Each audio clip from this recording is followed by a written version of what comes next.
Previously on the diary.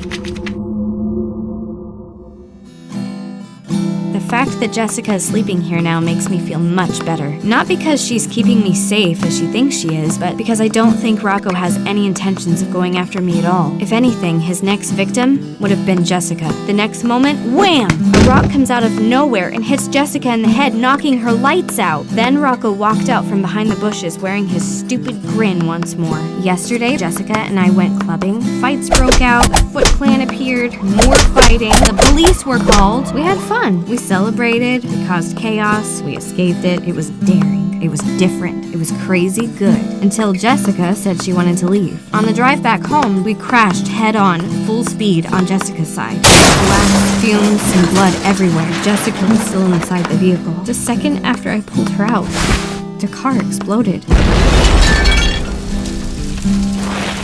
I dragged her to the curb and called 911 on my phone. The following takes place on June 8, 2015. Dear Diary, I rode in the ambulance with Jessica to the hospital. She was immediately taken to the ER for surgery. Everything was happening really fast. As the EMTs handed the stretcher carrying Jessica to the doctors, the nurses got on my way, telling me to stay back. And in a matter of seconds, she was gone, out of my sight. There was a guard around in the waiting room, but he didn't make me feel confident enough that Jessica would be safe under his watch. What if my sister showed up? She could want to try what Rocco did. In the end, they were in on it together. So I stood guard. No one came in or out of this hospital without my knowledge. For 17 hours straight, the doctors were in that room working on Jessica. When the surgeon finally came out, he looked exhausted. He tried to explain the extent of the injuries Jessica had suffered, but he didn't even finish a full sentence before a nurse came out calling him back in for a code blue.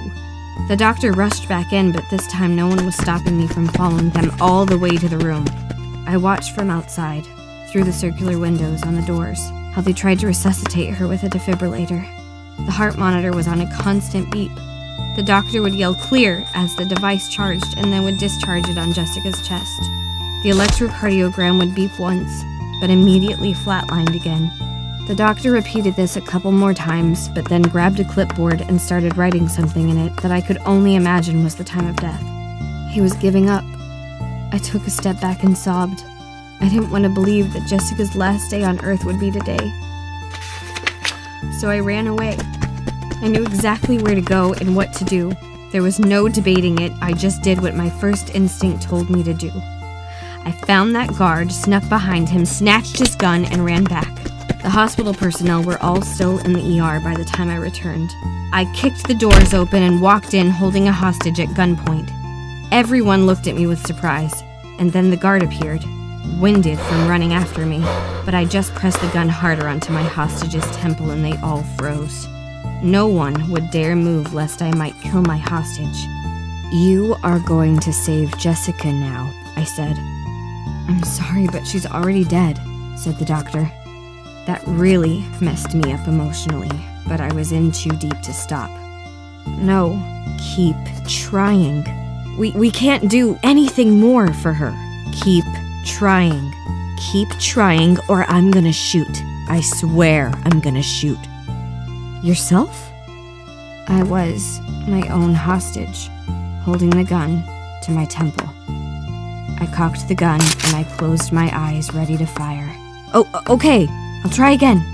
You'll see, it's too late." I opened my eyes and the doctor was preparing the defibrillator again. He gave her a blast, but nothing changed. "Don't stop." I switched the gun to under my chin. "Save her. Please, you have to save her." The doctor tried a few more times.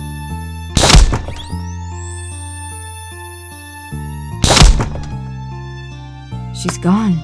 I'm sorry," said the doctor with a heavy heart. "You just killed us both." As I drove the barrel of the gun into my mouth, the doctor shocked Jessica's chest one last time, and the sound of intermittent beeps stopped me from pulling the trigger. She was alive. As soon as I realized this, I put the gun on the floor and pushed it away.